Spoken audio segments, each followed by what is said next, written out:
Assalamualaikum warahmatullahi wabarakatuh. Di sini saya Nurul Izzah, NIM 180701609 akan menjelaskan tentang ADD atau Attention Deficit Disorder. Menurut DSM-3R, ADD atau biasa sering disebut dengan gangguan pemusatan perhatian adalah gangguan perilaku yang dicirikan oleh kurangnya perhatian terus-menerus, impulsif, dan sering hiperaktif. Dalam DSM-3R tahun 1987, Attention Deficit Disorder adalah klasifikasi dari Disruptive Behavior Disorder atau gangguan perilaku yang mengganggu, yang mana dapat disertai dengan masalah belajar dan perkembangan.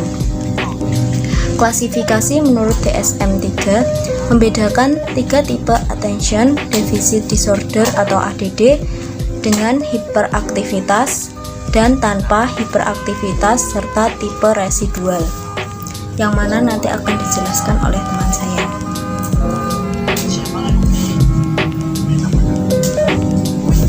ADD ini masuk dalam kategori kesulitan belajar. Nah, penyebab kesulitan belajar ini dapat disebabkan oleh beberapa faktor, yaitu yang pertama, intelijensia.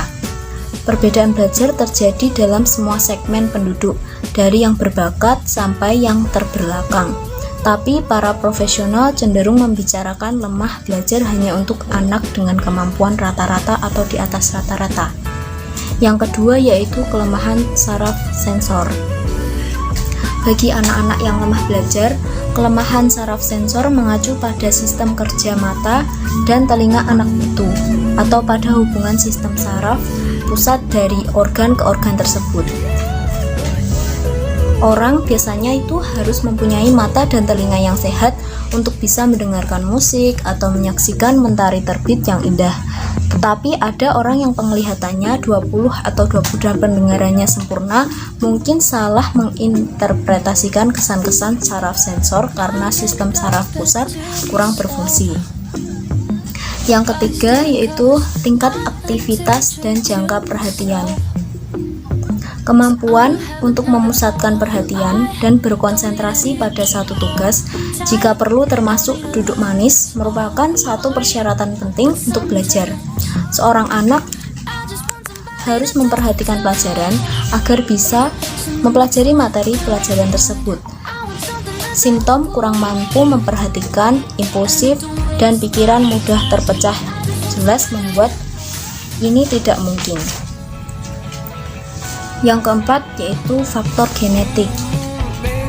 Sejarah keluarga penyandang ADHD termasuk problem kakek nenek, bibi, paman, dan sepupu.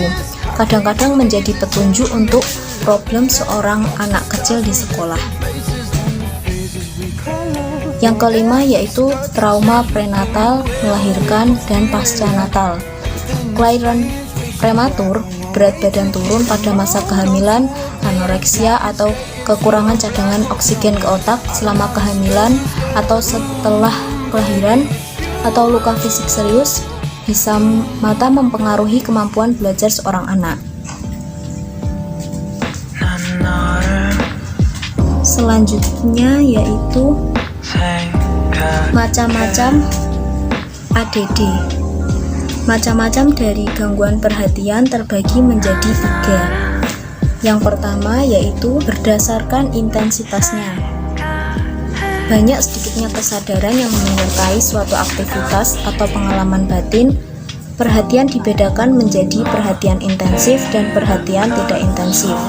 Makin banyak kesadaran yang menyertai suatu aktivitas atau pengalaman batin, maka perhatian tersebut semakin intensif. Berkaitan dengan ini juga, tidak mungkin melakukan dua aktivitas yang kedua-duanya disertai dengan perhatian intensif.